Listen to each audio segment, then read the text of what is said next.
Hi people, hope you're good. And let me see, it's a bit too dark. Okay, it's a bit brighter now, so that's good. Now, a quick one for you guys. I just kind of felt it was important to encourage you guys today. And today is not going to be one of those days where I am harsh or I am extremely motivating. I'm just gonna keep it real. I think keeping it real is absolutely critical, and I'm gonna relate it to what's going on here. Since we've train you guys on since we train you guys on live projects that we work on, I guess it's a bit important to make things as real as possible. So the month of hey guys, hello. So thanks for the love, appreciate it. So the month of January was a fantastic month for us, and I really want you to just pay attention to this.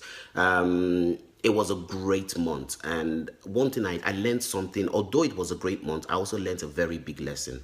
Normally, the last year January we came in around 64,000. No, sorry, yeah, 64,000 pounds. This year we came in 85,000 pounds. We were very excited. We were really happy about the fact that our transformation strategy was really excited about the fact that our digital transformation strategy was actually working, and we felt that, you know what, it's all good. Well, we can't go downhill from now. Then something actually happened, and I think it started with me. I'll have to take the blame. I relaxed. I felt like, oh, it can't get any worse than this. This is perfect. It can only go up. And then I relaxed. And obviously, when you relax as the leader of the company, you realize the rest of your staff are relaxing as well. And that's kind of what happened. And at that point, I got worried. I think week 2, I got worried. We were looking at the figures and it wasn't where we wanted to be. And if we carried on like that, it was going to be a disastrous month for us. Now, when you have that kind of, when you're kind of faced with that kind of predicament, you have to ask yourself a question of what went wrong. And I'll tell you what went wrong. What went wrong is very plain and very, very simple. What went wrong is this: complacency. Actually, overconfidence, thinking that, you know what, success is something that happens once, and once you do it, it just stays like that. Success is like rent. Every month is due. On these occasions, success is due every day. What you achieve today, if you think you don't have to work for it again tomorrow, you might find that you get an eviction letter tomorrow.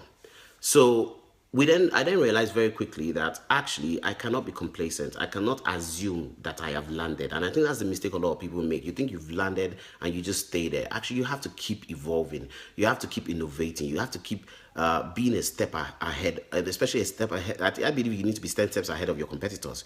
Very, very important. And if you look at you guys, you are candidates, people who are applying for work, you need to be 10 steps ahead of the people that you will be competing with at work. You have to be 10 steps ahead of the people that you'll be applying for the same job, that you'll be applying for the same job, competing for the same job.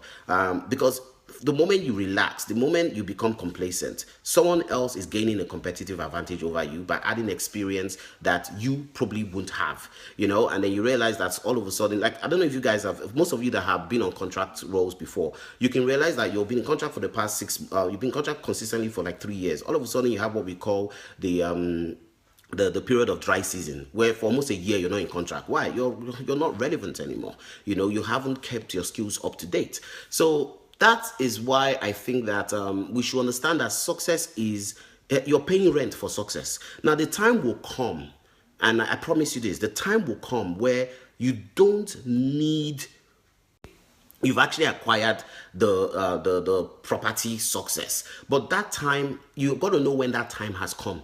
And having the feeling that the time has come when it hasn't is a disaster for you. Let me just quickly move very quickly to how I solved the problem. So, sorry guys, someone is actually trying to call in and I can't stop this thing. So every time the person calls in, I'll just cut the call off. All right. So 2 weeks into the month, I realized that if I don't... All right, guys. So I've actually stopped the record. I've stopped it now. So I apologize. I'm back now. All right. So I realized that if I don't do anything about this, it's going to be the most disastrous month ever. So I called my staff up and I said, what do you think is going wrong? I had a staff meeting. What do you think has happened? And I think everybody gave their own opinion, and then they started giving excuses. And one of the things I hate most in life is excuses.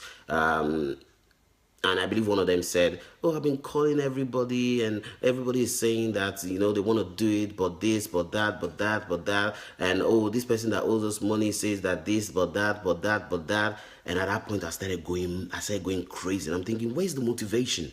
Where's the motivation that these people had in January? Why are they giving me excuses now? So I did something. I was having a few drinks with my friends, and I said to one of my mates, I said, you know what? If I told you right now that you have to walk to Manchester and get to Manchester by 12 midnight tonight, but you must walk there. And let's say it's possible for you to walk there. And if you can make it, we'll track your progress. If you can make it to Manchester by walking there, you will receive £1 million. What would you do? One of my friends said, "Oh boy, I beg, we need to stop talking." He will start walking. Another one said that he won't even take his bath, he won't even brush his teeth, he will just walk. Everybody was all excited. Why? Because they could see the end. It's almost as if you can start with the end in mind. You know that if you walk all the way to Manchester, you're guaranteed that you're going to get XYZ. So you start with the end in mind. Now, let us now come back to you, okay? Let's come back to me. Let's come back to all of us.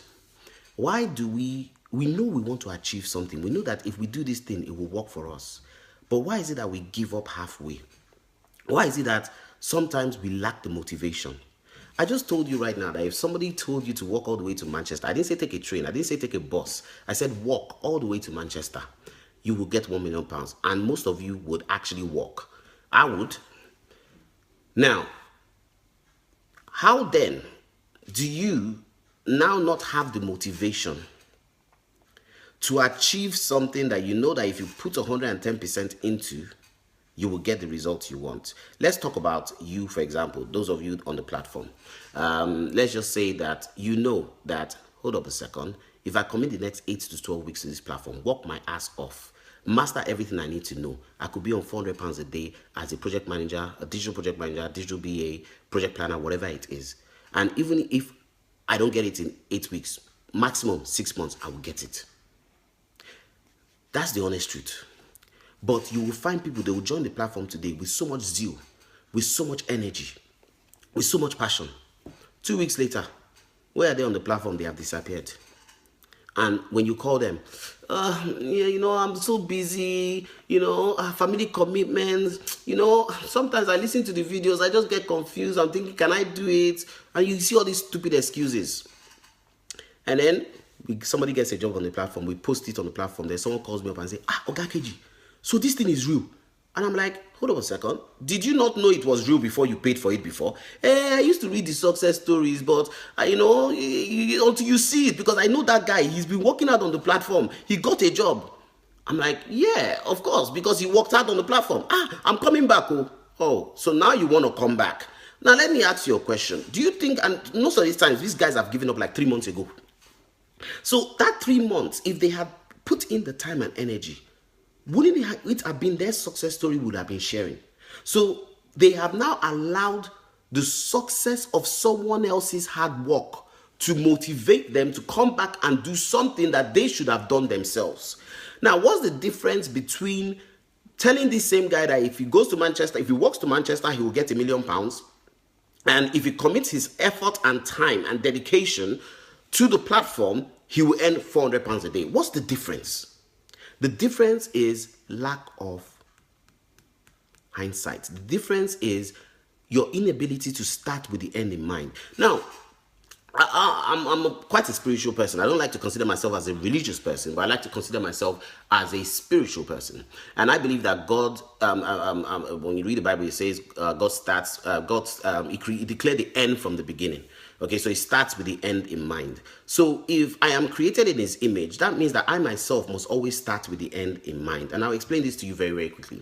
When you're going somewhere and you don't have the address and you put it into your sat nav, even technology maps from the end to where you are, and then you can now follow the route. Technology does that.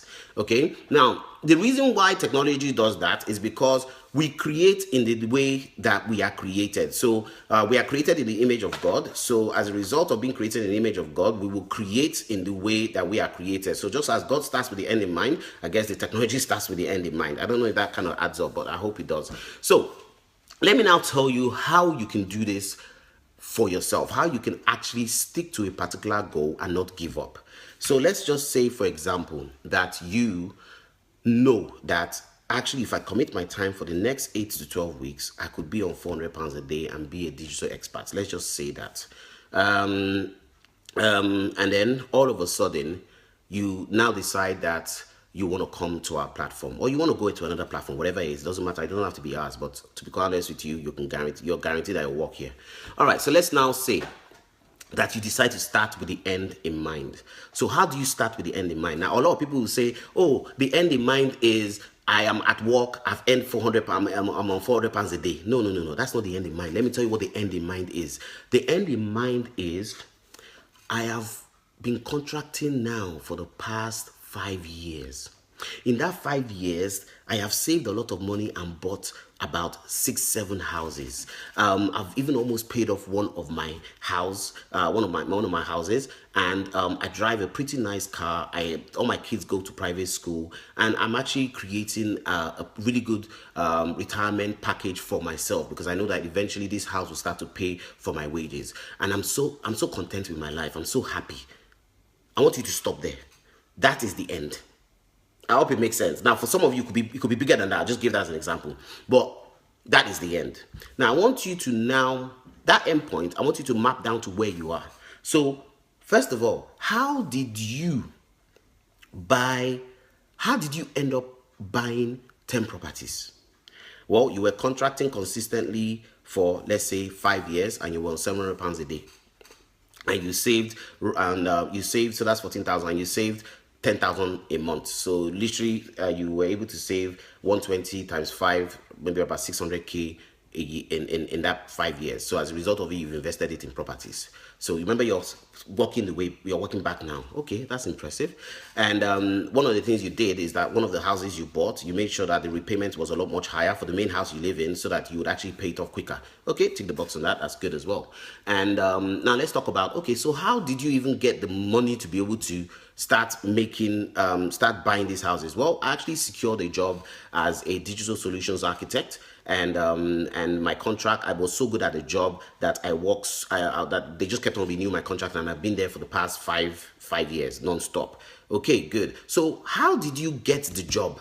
Well, actually, I actually went for the job interview, and I kind of smacked it. I kind of impressed them, demonstrated my skills, showed them my record of achievement, showed them the projects I've worked on, how I'm extremely digitally focused, and basically how I can add value to the company. Well, how did you get to the point where you could add value to the company? Well, I actually had a mentor who actually guided me through, who put me through what I should say at the interview, who kind of helped me through my CV and everything.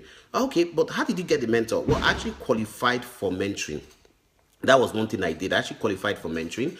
And what then happened? So I qualified for mentoring. Well, how did you qualify for mentoring? Well, I actually finished my work experience on the eWork Experience platform. I worked on a number of projects. I actually started as a trainee and worked my way up to leading my own team. And I was very, very proactive. And then my KPI said I would qualify for mentor, and then I selected a mentor. Well, how did you literally gain all that experience? Well, I went for the training first. I actually finished the training, and then after the training, I got my hands dirty straight away. Okay, well, how did you get onto the training? Oh, actually, I realized that I could earn more, I could do more for my life. I picked up the phone and I called, say, for example, Career Insights. Oh, so how did you know that Career Insights is where you want to be? Well, let's look at you right now. I actually made a decision. In fact, let's start. I actually listened to this video of this guy talking about starting with the end in mind, and I had the end in mind, what my end is, and I decided to call. So if you notice what I've just done, I've just mapped from you achieving your dream down to where we are right now. And guess what? All you have to do is follow that step. Now, why would you be demotivated halfway when you know that after this step, you're going to this step? After this step, you're going to that step. After that step, you're going to another step. There's no way you can be demotivated, you know. And I've just related this to obviously my company, but to be quite honest with you, you can relate it to anything that you want to do in life, as long as you start with the end in mind. And if you can start with the end in mind, I guarantee you that you would always achieve that thing that you started with the end in mind. Why? Because you mapped it out. So let's come back to talking about how I had a disastrous I thought I was going to have a disastrous February. So by week 2, when I realized that, you know what, this is going to be the worst thing since sliced bread, I'm going to regret this, and I don't even know I'm going to pay. I had to start with the end in mind. And the first end in mind I started with was, what if things don't get better? I pictured it and I realized that, you know what, this is not going to be a good month for me. I would have to dip into our savings, and that will not be good at all. No way, that cannot happen. So I don't want that end for me. Okay, so I had to map out a new end. And what was the new end I mapped out? The fact that we can constantly pay everybody's wages, that we are extremely profitable after we paid everybody's wages, and we can actually still put things away for savings and still invest in our transformation strategy. That is the end in mind. Okay, how do I walk back from there to where I am? Okay, for example, excuse me, I now decided that, okay, what's the main problem we have? We realized that our Salesforce platform, although we are using it effectively, we weren't taking advantage of the reporting tools. And I decided that this, in our list of portfolio, in the project we're working on, list of portfolio, the one thing we're going to do is clean up Salesforce and invest heavily in the Salesforce reporting tool that we have. Why? It would improve performance. It will enable me to track what's going on. So I did that. Now I just want to show you something. I did that. Come on, laptop, come up. I did that. Now, when I did that, when I did that, I was able to have a bird's eye view of what was going on. So I'll just show this to you quickly. I'll just show this to you. So have a look over here. So now, basically, we've kind of cleared a lot of things. But I started to realize that, hold up a second, people owe us money. Wow. Now, this 28th of February that you're looking at, actually, if I just mouse over it, yesterday it was £15,000. Okay, so if I map over it now, it's 1,790. So the staff has actually cleared that down from £15,000 down to 1,790. I would never have known this if I didn't have the bird's eye view. Now, you need to imagine what yesterday was. If some of you that follow me on WhatsApp, you'll have seen the actual numbers yesterday on WhatsApp, because I was actually taking you guys through it. I cleared that as well. So we were able to have a bird's eye of what on earth was going on in the company, and we're able to realize that actually a lot of staff were not focusing on the important things. You know, this is where prioritization comes into place. They were too busy trying to speak to newbies and not focusing on the people who are owing us money. Now, by having a report that told us that today this amount of money is due, tomorrow that amount of money is due, we now were able to split the team into two. Oh yeah, you focus on calling people, selling the service to new people who are registering. You focus on collecting money that is due. My goodness me, we started that 2 weeks ago. I can categorically and comfortably tell you that we have now made more revenue this month than last month, last year. And guess what? It could have been a disaster. And how was I able to resolve it? By starting with the end in mind, mapping my way down to where I am and following that route. But more importantly, having a bird's eye view of exactly what is due in and having the end in mind of what is expected. So when people call us and say, oh, well, I can't pay today. Sorry, we're going to delete your account. We're going to disable your account. Oh, but you can't do that. Before, my staff will say, okay, I will change your date to, so what date would you be able to afford to pay it? Oh, I'll be able to afford to pay it in maybe 2 months' time. That same staff will now go and write 2 months' time, pushing. But now, because they know that this amount is due in, they're saying no. And the moment you disable someone's account, you'll be surprised the person that told you that they don't have money, that they will pay next month, how they will call you straight away and pay the money. So hold up a second. What was that story all about? Once again, motivation. Where a man's heart is, where his man's heart is, that's where his treasure will be. You know, so what is important to you, you'll make way for. And I think this is what you guys need to do. You need to identify what's important to you, and you need to make that thing that's important to you a massive queue, and attach that to the end in mind that you have. And every day you wake up, focus on it. So for me, I know what I want to achieve this month. I know what I want to achieve next month. But you know what is even better? I know what I want to achieve by the end of the year. So every time I wake up, I first of all ask myself, how far have I gone to achieve what it is I planned for the end of 2017? Where in the month, and I want to show you a trick. I do this all the time. So I take 100% and I divide it by 12. Okay, let's just do it by 10 months, for example. So let's say 10%. So in January, have I achieved 10% of what I plan to achieve for the end of the year? In February, have I achieved 20% of what I plan to achieve for the end of the year? February, have I achieved 30%? And then I also tell myself, you see, you want to look at what you have achieved. You also want to look at what is left, so you know that you are actually you're making progress. So I want to say I have achieved. I only have 80% more to achieve, but I have achieved 20%.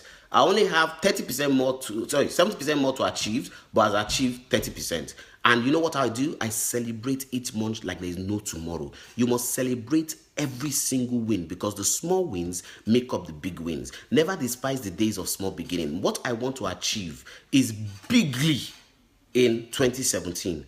But what I want to achieve now for this month, what I need to achieve now for this month, although small, I will celebrate it like there's no tomorrow. And that's why you'll always notice I'm always well excited. You know, it takes a lot for me to be depressed. Why? Because I know what I've achieved for that month. You know, and I know that there's a saying: take small but secure steps.